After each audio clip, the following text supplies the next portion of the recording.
Hey everybody, Josh the RV Nerd here at Bish's RV up in Coopersville, Michigan, hanging out with the smallest travel trail. Hey everybody, Josh the RV Nerd here at Bish's RV up in Coopersville, Michigan today, hanging out with the, if what you're looking for... Hey everybody, Josh the RV Nerd here at Bish's RV up in Coopersville, Michigan today, hanging out with the smallest pop-up camper Forest River makes. And a lot of brands don't even make pop-ups anymore, yet they continue to be very successful with them. This is, Flagstaff calls it a 176, Rockwood calls it a 1640. Two names for literally the exact same RV. Some of our stores carry one or the other, and I'll leave you links to both in the video description to check them out. They have a slightly different exterior visual elements, but beyond that, they're identical. Anyway, this is their smallest, simplest, basicest, if that's a word I just coined, I guess, little pop-up camper. It's only an 8-foot box. It weighs just over 1,400 pounds as we see it. Although the one we're looking at today is slightly above a base model. It's been outfitted with a little battery tending solar package, which is nice, as well as a power roof lift system. I tell you what, I cut my teeth in pop-ups in this business, and after I've cranked enough of them, I do not mind having a power roof lift on these. I will tell you though, if you pull into a campsite at night and you're setting up, your neighbors will not appreciate it. They are nice, they are fast, but they are loud. They are louder than me after a couple drinks, and folks, that is loud. Of course, a couple drinks is all it takes to make Uncle Josh about 2 sheets to the wind when it comes to alcohol. I am an ultralight. So we've got like a queen bed in the front, roughly a full-size bed in the back. There's a dinette that could fold down. So this could be a simple little singles or couples model, small family maybe. The dinette would give you maybe sleeping for 4. I'm not going to count that full bed as sleeper for 2. Although the front and rear beds are heated, which is actually really awful nice. And it's a couple little surprises like that that kind of caught me on this one. And no pop-up has amazing storage or anything, but there's actually a decent chunk of drawer space in this one that I kind of forgot was there. It's been a couple years until since I had my hands on one of these. So let me know what you like, and I'll leave you links in the video description to check out a couple of the other pop-ups that are available from this manufacturer. And in the meantime, let's get rolling. The thing is, these are far more spacious than you might think at first glance. I mean, look at this. Can you imagine a pop-up inside of it with this kind of space? I swear this was developed by like Bob Vila. Wait a minute. Where am I? Okay, that looks a little bit better. Sorry about that. I universe hopped there for a second. I got one of those handy Rick and Morty portal guns, and well, I'm still learning how to use it. Anyway, this is their smallest little pop-up, sometimes called camping trailer, tent camper, pop-up, fold down, all sorts of different names for this thing. They all mean the same thing. This is only an 8-foot box. Again, we've got roughly like a queen bed in the front, a full in the rear. One of the surprising features on these though, all joking aside, they're a little bit bigger inside than you think in terms of ceiling height. They are larger than what you would expect up there.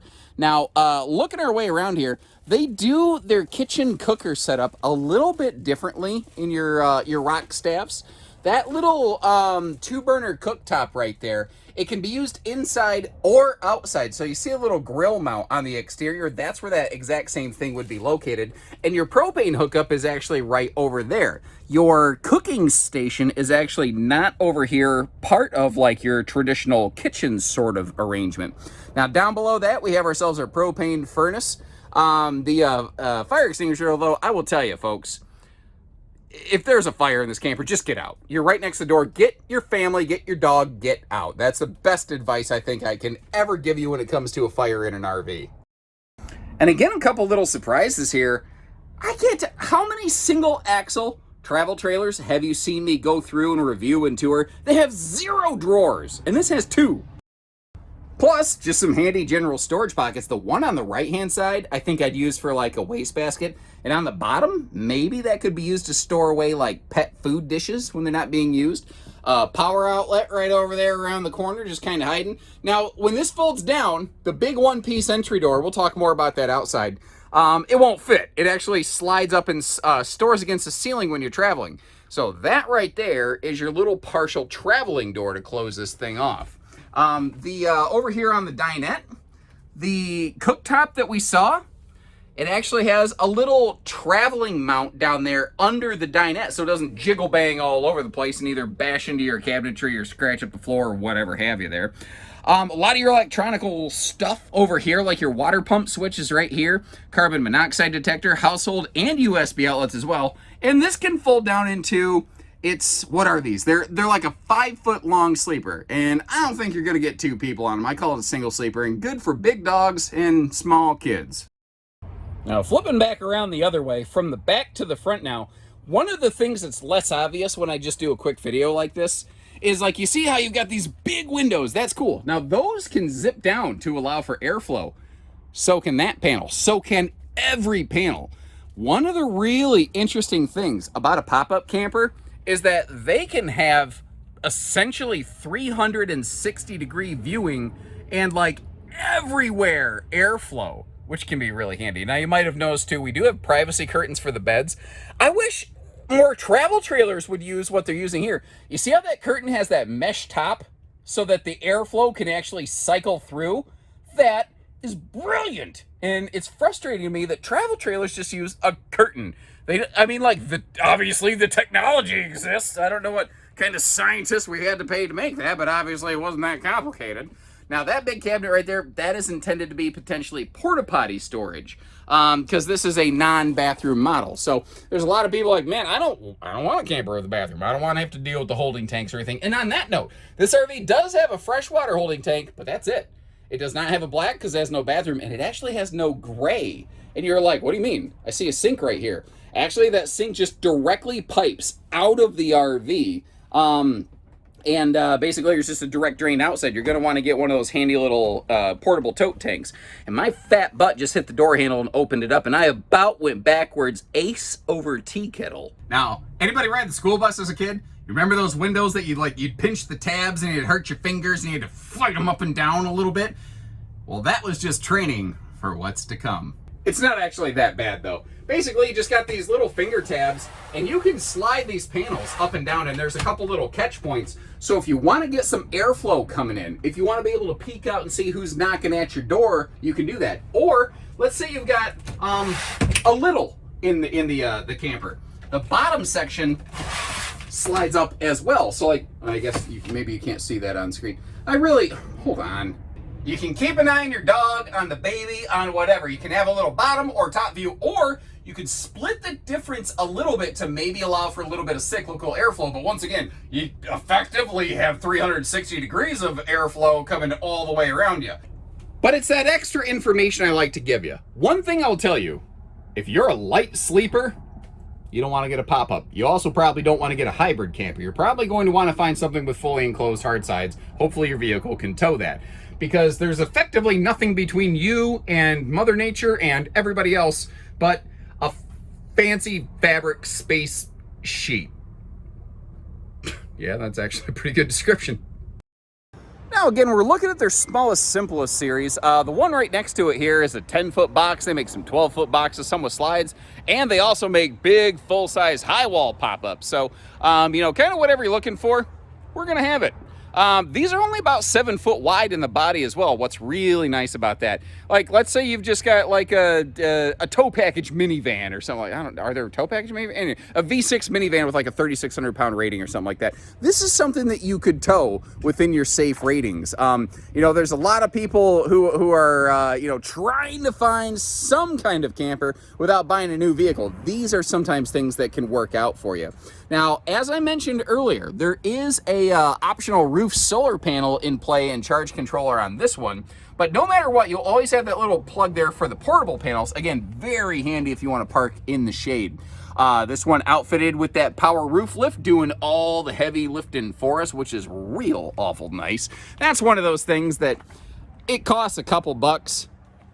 It's not a question of how much it costs. It's a matter of how much is it worth. And as somebody who's cranked up and down a lot of these things over the years, for me, if I was buying it, yeah, it'd be worth it. Now, can't talk.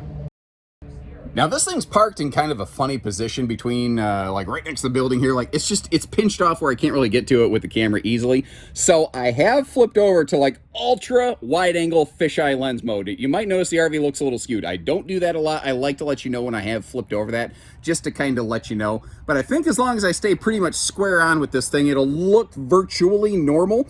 Now, we call it tent material, but it's not. The material is actually called Duratech. That's the brand name of it.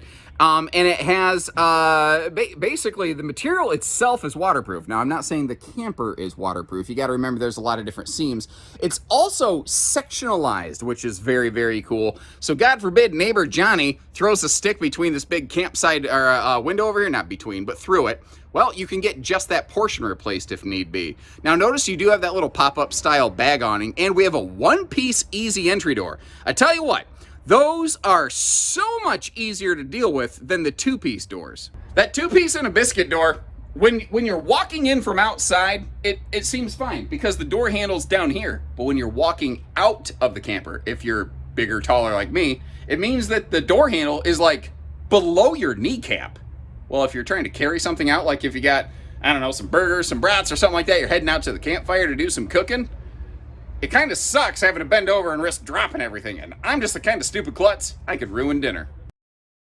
Now, I like to share the good with the bad with you.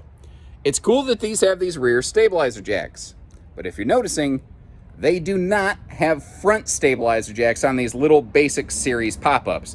That does mean they might be a little bit wiggly on your campsite. So one of the things I would recommend you get along with your camper is a decent set of wheel chocks so you can really lock that sucker down. Now it is all prepped and ready. If you want to get a grill or a griddle or something off the side, you can do that. Once again, up top, we are looking at the optional solar package available on these. You can also get one of these with air conditioning. The thing is, you can't always take just an existing one of these and just slap an air conditioner onto it if it's not ready for it. And what I mean by that is these things are absolutely built to be simple, straightforward, lightweight, inexpensive. So a lot of things that we take for granted on the Towable RV segment of the world, like you normally see on this channel, they don't necessarily do them by default here. One of those is AC prep. By default, these are not actually prep for AC. Now, AC prep over the years can mean different things to different pop-up manufacturers. Some manufacturers, it means actually building the support beams or rods or whatever into the roof structure to be able to hold the weight of an air conditioner so it doesn't buckle down and crumple up over time. Actually, it'd be better if I did that off to the side here, didn't I? Anyway. The other thing is the wiring little thing to run the wires from the air down to the electrical system of the RV. I'm operating from memory here, and I'm sure this is going to come to bite me in the backside.